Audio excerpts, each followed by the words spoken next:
देश के 15 राज्यों की 56 राज्यसभा सीटों पर चुनाव का ऐलान हो गया है। इन सभी सीटों पर 27 फरवरी को मतदान होगा। भारत निर्वाचन आयोग की ओर से सोमवार को यह घोषणा की जा चुकी है। इन 56 सीटों में हरियाणा में एक सीट डीपी वत्स की खाली हो रही है। ऐसे कयास लगाए जा रहे हैं कि भाजपा पूर्व प्रदेश अध्यक्ष एवं पूर्व कैबिनेट मंत्री प्रोफेसर रामविलास शर्मा पर दांव खेल सकती है, क्योंकि डीपी वत्स ब्राह्मण चेहरा थे और उनके हटने पर पार्टी ब्राह्मण चेहरे पर ही विचार कर सकती है। इसके अलावा सुभाष बराड़ा, मुख्यमंत्री मनोहर लाल और ओम प्रकाश धनखड़ जेपी नड्डा के माध्यम से राज्यसभा में जाने की कोशिश में लगे हुए हैं। बता दें कि रामविलास शर्मा हरियाणा भाजपा के वरिष्ठ नेताओं में से एक हैं और प्रदेश के सीनियर ब्राह्मण नेता हैं। उनकी संगठन पर मजबूत पकड़ है तथा पूरे प्रदेश में पहचान है। पार्टी लोकसभा और विधानसभा चुनाव में ब्राह्मण वोटर्स को लुभाने के लिए उन पर दांव खेल सकती है। पार्टी महेंद्रगढ़ भिवानी लोकसभा में किसी अहीर नेता को टिकट देने पर विचार कर रही है, तो राज्यसभा में ब्राह्मण चेहरे को उतारकर संतुलन बनाया जा सकता है। अगर उनको राज्यसभा सांसद बनाया गया तो आसपास के राज्यों में भी इसका प्रभाव दिखेगा, जिसका लाभ पार्टी को लोकसभा चुनाव में मिलेगा।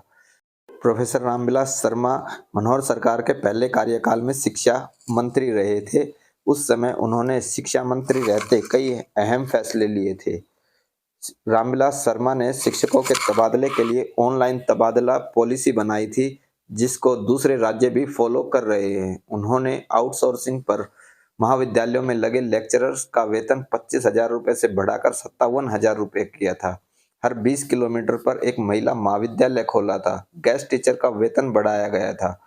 उनको नहीं हटाने की पॉलिसी भी बनाई गई थी। जाट आरक्षण आंदोलन को खत्म करवाने में रामविलास शर्मा की अहम भूमिका रही थी। 2016 में जाट आरक्षण आंदोलन में को कोई भुला नहीं सकता। उस समय मुख्यमंत्री ने जाट नेताओं से बातचीत करने के लिए सरकार की ओर से 3 सदस्यों की एक समिति बनाई थी। उस समिति का अध्यक्ष तत्कालीन शिक्षा मंत्री रामविलास शर्मा को बनाया था। रामविलास शर्मा ने दिल्ली हरियाणा भवन में जाट नेताओं से बातचीत की थी। उस बातचीत के बाद आंदोलन को सुलझा लिया गया था।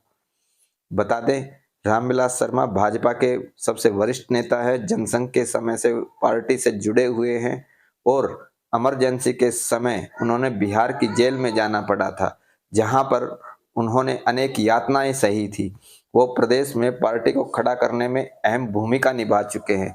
वो 5 बार विधायक, 2 बार प्रदेश अध्यक्ष तथा 3 बार कैबिनेट मंत्री रह चुके हैं। 2013 में पार्टी ने उनको दूसरी बार प्रदेश अध्यक्ष बनाया था। उनकी अध्यक्षता में 2014 में पार्टी पहली बार पूर्ण बहुमत के साथ सत्ता में आई थी। 8 फरवरी को जारी होगा नोटिफिकेशन।